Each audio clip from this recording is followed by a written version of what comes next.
President Trump on the verge of making his decision. Is he going to war with the Iranian regime? And if he does, he says this is not going to be like June of last year. President Trump is signaling that this will not be a military strike. This would be an intense, aggressive military campaign to degrade and destroy Iran's nuclear capacities, their ballistic missile capacities, and the Iranian regime's capacities to fund, fuel, arm, train terror groups and kill and terrorize their own people. Hi, from Washington, this is Joel Rosenberg for All Israel News. I'm with a dear colleague. David Brody is a 3-decade and plus experienced journalist and has been the chief political analyst here for CBN News, where we are right now. You remain in that role, but you've also said yes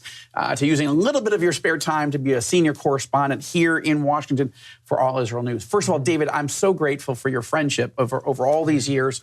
I'm grateful for your experience, your contacts, you've broken big stories. You've interviewed President Trump and so many others.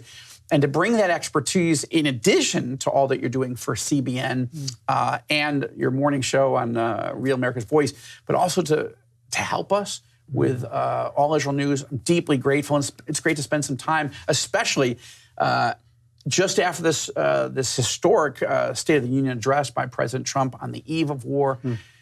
David, it's great to see you. First of all, let's start with why have you said yes to giving some of your time to what we're doing here at All Israel News? The answer is pretty simple. It's for such a time as this. I mean, it really kind of gets down to that. Now, of course, that is the case at CBN. There's no doubt about that. Absolutely. But there's this extra element, right? I mean, CBN has always been so strong on the Israel issues. Praise God. Yeah, and then you're on the ground over there in Israel, and of course, not just in Israel, but all across the Middle East. And to me, this has been a passion and a burning desire for a very long time, Joel, quite frankly. To really speak to an Israeli audience, to speak to a Jewish audience here in America, and a Christian audience, obviously, as well. It's that influx, that Judeo-Christian influx. And, I kind of sit at I don't want to call it the epicenter of it, but if you think about it, I grew up as a Reformed Jew in New York. I got bar mitzvah in the whole 9 yards, gave my life to Christ in 1988, and so here I am. I believe it's some sort of epicenter, or at least crossroads of that in my personal journey, but also in my journalistic journey. And so I think the two weave very well together. Absolutely. Look, the work you do and have done for decades for CBN is so important. Television is an interesting beast, right? Because no matter what you cover, how much material, there's a limited amount of time that you can tell your story. You do it so well, but as you and I started talking about it, I said, my guess is, David, that you've got material that doesn't have an outlet for a daily digital site and maybe some additional video as possible.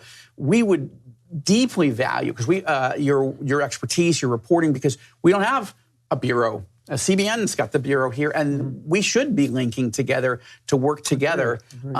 And I'm very grateful. So let's talk about where we are, and let's just let's open up as a conversation. Feel free.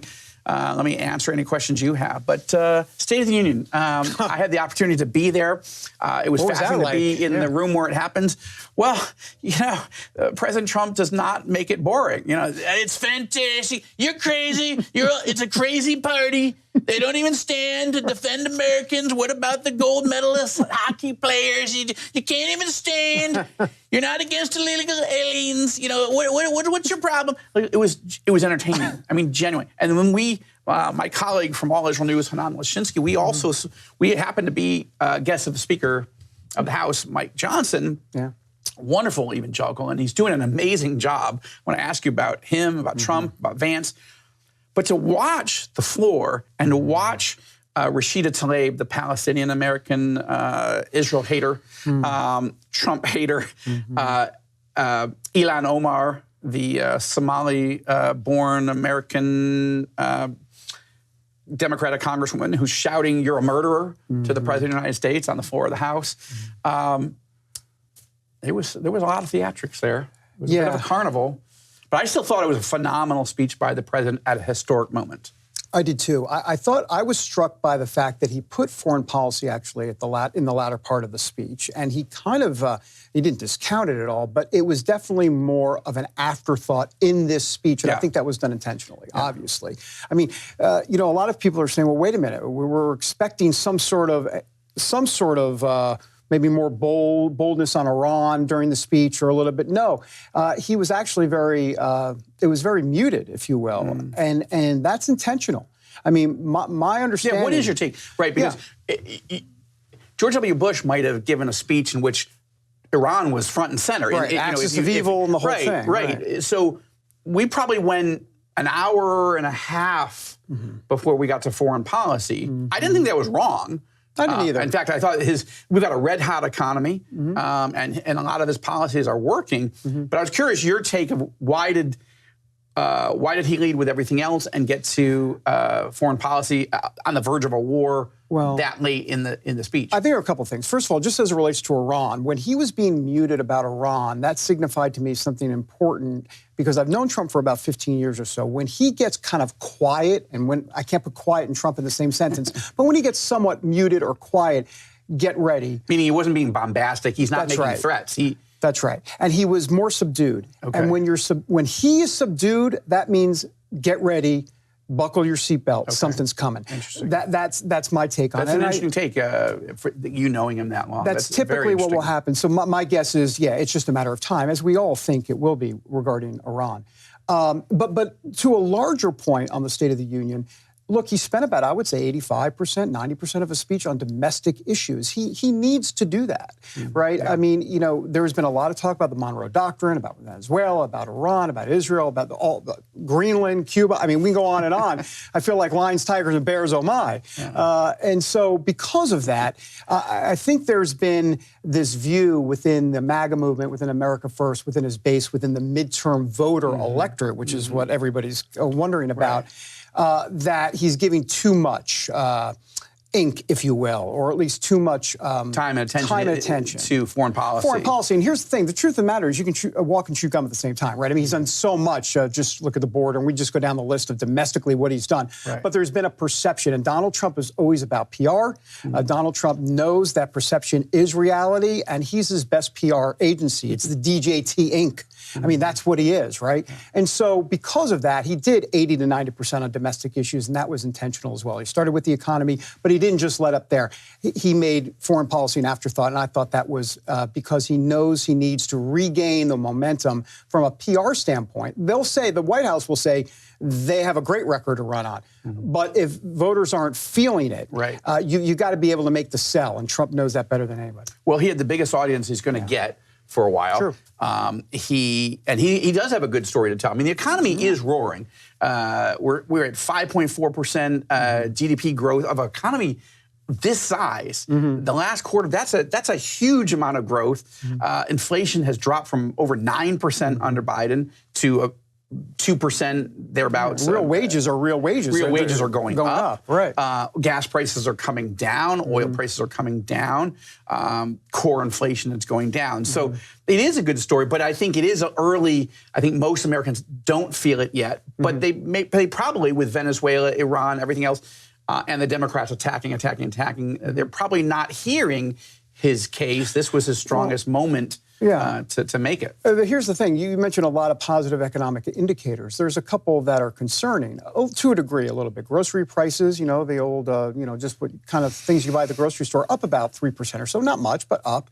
Home prices up a little bit. And there's some unemployment up a little bit. So it's a mixed bag, I think is the best way to term it. Having said that, there is progress. I believe that the State of the Union, as much as it was in late February, I think the state of the real union, in other words, what will the country look like as it relates to the midterm elections, I think you'll see that in Q3, quarter three, economically, in July, when we have a better sense of whether the big, beautiful bill and the tax cuts and all of that come to fruition, and people start to say, you know what? Hey, I got an IRS check the other day. It was pretty good. I haven't had that in a while. So I think we'll have a better State of the Union, idea in July. 6 months from now. Yeah, exactly. 5-6 months from now. I agree. Heading into the fall. Yeah. Very interesting. Now, if, All Israel News is not a partisan organization, what we're trying to analyze.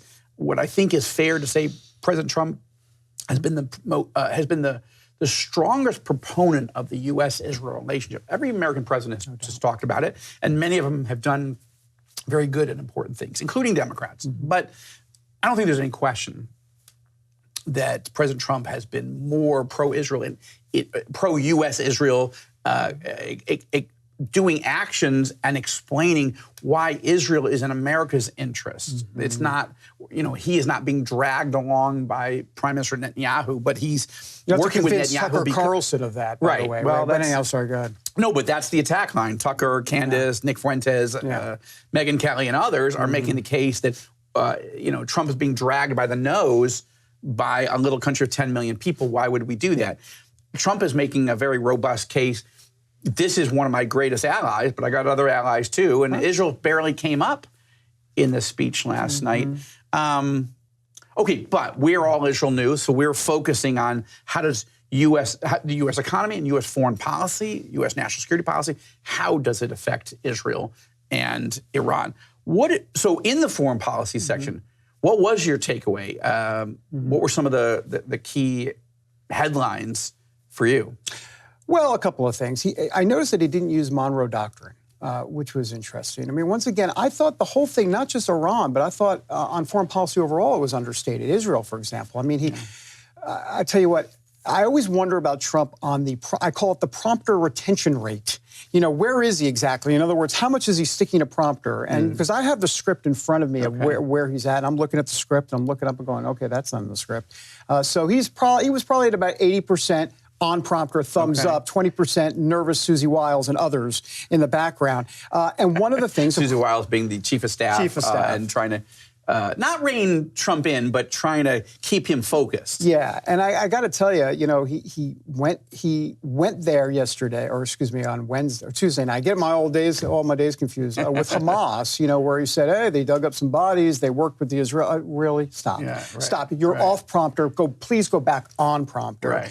It's that type of stuff that can be very frustrating. Look, he's and just to be clear, it's not like he's having stuff written for him and he doesn't agree with it. This is a speech that he's worked on with his team for months to make it just what he wants to say. So when he goes off prompter, it's not like he's abandoning what his team wants him to say. This is what he's already decided to say. That's and so then the question is, where are these rabbit trails potentially going? And to be friendly to Hamas was a little off. Yeah. Now, we give him the benefit of the doubt, don't we, right? I mean, with everything that he's done for Israel, you give him the benefit of the doubt. But the Qatari stuff, obviously, is a concern as it relates to some of the things he's done, whether it be accepting the plane or that whole situation with Netanyahu, when he had Netanyahu get on the phone and the picture that was released by the White House, which was basically kind of the call of shame, if you will. I mean, that type of stuff. But here's why he's doing this. And once again, I'm not trying to make excuses for him, and I'm not even trying to give him the benefit of the doubt.